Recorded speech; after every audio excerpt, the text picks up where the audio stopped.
साईं राम दोस्तों, कैसे हैं आप लोग। उम्मीद करती हूँ आप सभी स्वस्थ एवं प्रसन्न होंगे। दोस्तों, साईं नाम ऐसा नाम है जिसे जपने मात्र से बड़े संकट दूर हो जाते हैं। आपने मेरे पिछले वीडियो देखे होंगे। अगर नहीं देखे हैं तो नीचे डिस्क्रिप्शन बॉक्स में दिए गए लिंक पर जाकर देख सकते हैं। साईं की महिमा अपरंपार है। साईं की कृपा के कई अनुभव हैं। आप अपनी श्रद्धा दिखाइए और मेरे चैनल ताना बाना को सब्सक्राइब कीजिए और साथ ही बेल आइकन को भी प्रेस कर दीजिए ताकि मेरे हर आने वाले नए वीडियो की नोटिफिकेशन आपको सबसे पहले मिल सके और आप साईं अनुभव से लाभान्वित हो सकें। दोस्तों, साईं कृपा के एक और किस्से के साथ मैं प्रस्तुत हूँ आप लोगों के सामने। तो दोस्तों, 2015 जून के महीने की बात है। ये पहला मौका था जब मैं पहली बार अकेले शिरडी जा रही थी। इसका भी एक कारण था। मैंने अपने पिछले वीडियो में बताया था कि किस प्रकार बाबा ने मेरे हस्बैंड की सर्जरी को आसान कर दिया और उन्हें पूर्ण रूप से स्वस्थ कर दिया। बस यही समझिए कि उसी का धन्यवाद करने के लिए मैं बाबा के पास शिरडी जाना चाहती थी। मैंने बाबा से प्रार्थना की और बाबा ने मुझे बुला लिया। मेरी दिल्ली से औरंगाबाद तक की फ़्लाइट थी और वहाँ से फिर एक बाय रोड शिरडी जाना था। मेरी सारी बुकिंग हो चुकी थी, यहाँ तक कि टैक्सी और होटल के रूम सब पहले से बुक थे। मैं नियत समय पर दिल्ली एयरपोर्ट पर पहुँच गई और फ़्लाइट भी समय पर थी। मैं शाम के 5 बजे औरंगाबाद पहुँच गई। वहाँ से टैक्सी से लगभग 3 घंटे का सफ़र और था। एयरपोर्ट के बाहर टैक्सी खड़ी थी। मैं उसमें बैठ गई और बाबा का नाम लेकर शिरडी की ओर चल पड़ी। जून का महीना था और उस समय वहाँ बहुत बारिश हो रही थी। मैं टैक्सी में थी इसलिए मुझे इतना फ़र्क नहीं पड़ा, परंतु अभी थोड़ी ही दूरी पार की थी कि रास्ते में एक नाला बारिश के पानी से काफ़ी भर गया था और उसकी वजह से बहुत लंबा जाम लग गया था। दोस्तों, मैं आपको यह बता दूं कि औरंगाबाद का रास्ता काफ़ी ख़राब है। वहाँ अभी तक भी कोई सुधार नहीं हुआ है। मैं टैक्सी में बैठी जाम खुलने का इंतज़ार करने लगी, पर यह क्या, इंतज़ार तो काफ़ी लंबा हो गया। 6 बजे से अब रात के 8 बजने को आए थे और दूर दूर तक कहीं भी जाम खुलने की उम्मीद नज़र नहीं आ रही थी। हमारे आगे पीछे चारों तरफ जाम लग चुका था। न हम आगे जा सकते थे और न ही पीछे। अब मुझे घबराहट होने लगी क्योंकि अनजान शहर, उसमें रात के समय अनजान टैक्सी वाले के साथ अकेले टैक्सी में। मैंने घर पर फ़ोन लगाया और इनसे बातें करने लगी। कायदे से तो मुझे 8 बजे शिरडी में होना चाहिए था, पर इस जाम की वजह से 8 तो यहीं बज गए थे। मैं फ़ोन पर बात करते करते बाबा को याद करने लगी। फ़ोन पर बात करना मेरा एक बहाना था ताकि ड्राइवर को यह ना लगे कि मैं अकेली हूँ या डर रही हूँ, मतलब मेरे साथ कोई अनहोनी ना हो जाए। बस यही सोचकर मैंने अपना फ़ोन कॉलिंग पर रखा।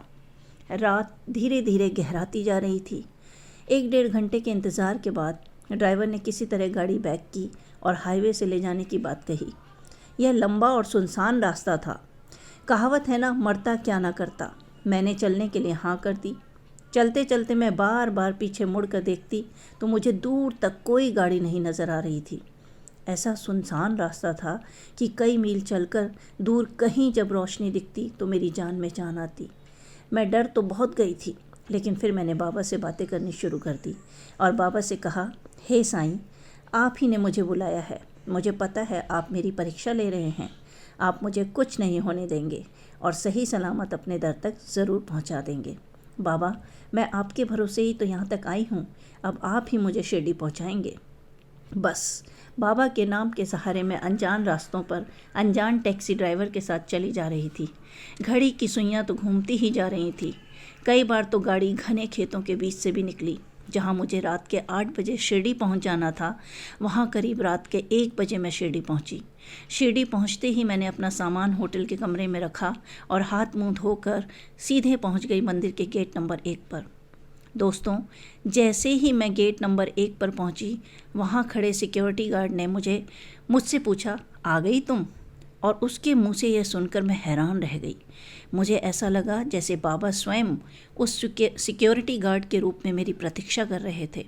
जैसे पूरे रास्ते उन्होंने एक सिक्योरिटी गार्ड के रूप में मेरी रक्षा की और यहाँ पहुँचते ही मुस्कुराते हुए मुझसे पूछा, आ गई तुम? और मेरे हाँ कहते ही जल्दी से मुझे काकड़ आरती की लाइन में लगने के लिए अंदर भेज दिया।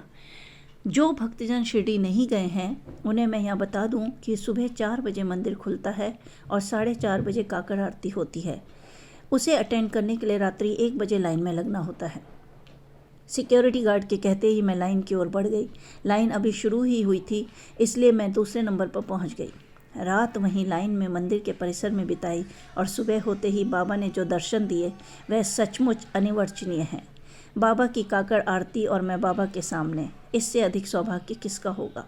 मेरी तो यात्रा पूर्ण सफल हो गई। दोस्तों, बाबा की यात्रा के लिए या बाबा के स्मरण के लिए बस हमें श्रद्धा और सबूरी की आवश्यकता है। बार बार मैं अपने वीडियो में यही कहती हूँ कि बाबा को अगर आपने याद करना है, बाबा को अगर अपना गुरु बनाना है, तो आपके मन में श्रद्धा और सबूरी होनी चाहिए। तभी आप बाबा का सानिध्य प्राप्त कर पाएंगे, बाबा की कृपा प्राप्त कर पाएंगे। तो दोस्तों, यह था मेरा एक अनुभव, और यदि आप ऐसे ही मेरे और अनुभवों से जुड़ना चाहते हैं तो मेरे ताना बाना से जुड़े रहिए। मेरे चैनल को सब्सक्राइब कीजिए, अपना प्यार दीजिए, और आपको कुछ भी अगर इसमें और जोड़ना है या सुनना चाहते हैं, या कोई भाई बहन भक्तजन अपना अनुभव इस चैनल के माध्यम से बताना चाहते हैं, तो अपना वीडियो एक रिकॉर्ड करके यहाँ भेज सकते हैं।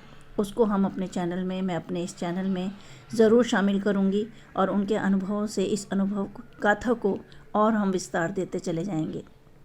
तो दोस्तों, अगले वीडियो के आने तक खुश रहिए, प्रसन्न रहिए, दूसरों को भी खुश रखिए, स्वयं को भी खुश रखिए, और हाँ, अपने मन को तो ज़रूर स्वस्थ रखिए, प्रसन्न रखिए, क्योंकि मन के हारे हार है, मन के जीते जीत। ओम साईं राम।